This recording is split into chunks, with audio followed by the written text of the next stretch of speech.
Hello everybody, welcome to this new episode of the Bestiary of Terebia, and today I will talk to you about the goblins.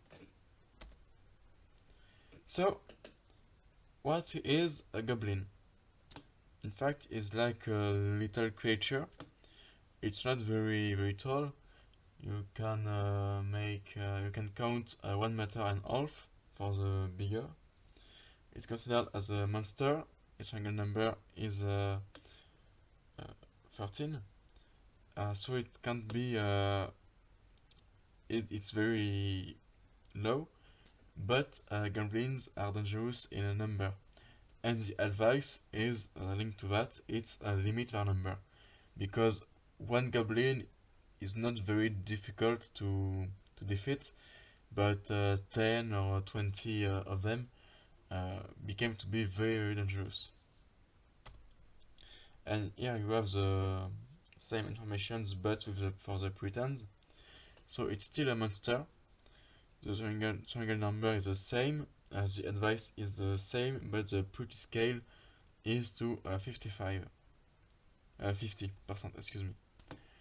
So it can be strange for you that, for example, the giants are inferior uh, than goblins. But in fact, it's because how to say that, the goblins have not a real language, and they are considered as enemies for for all the others intelligent races. So the Britons considered them as less problematic as the giants, who can be friendly, and so in the point of view of the Britons, a giant who is friendly can show that there is another way as their opinion, and so they can't be agree with that.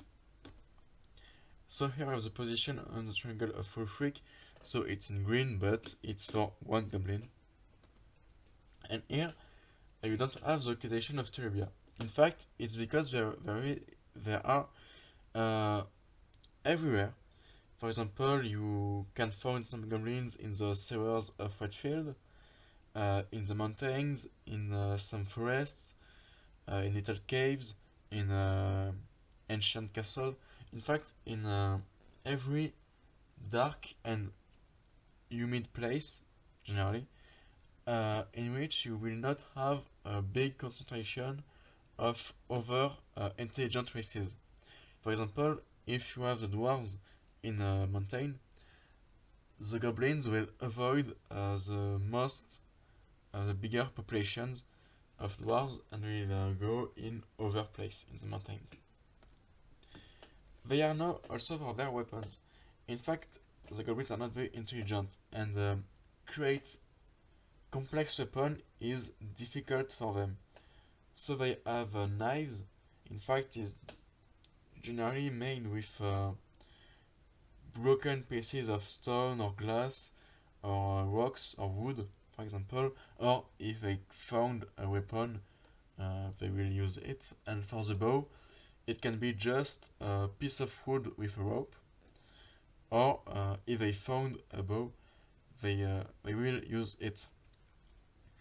They are not very powerful, in fact, and so they put poison on their weapons. So the cave ant, it's not very aggressive. It's not aggressive, but they take the poison to put it on their weapons.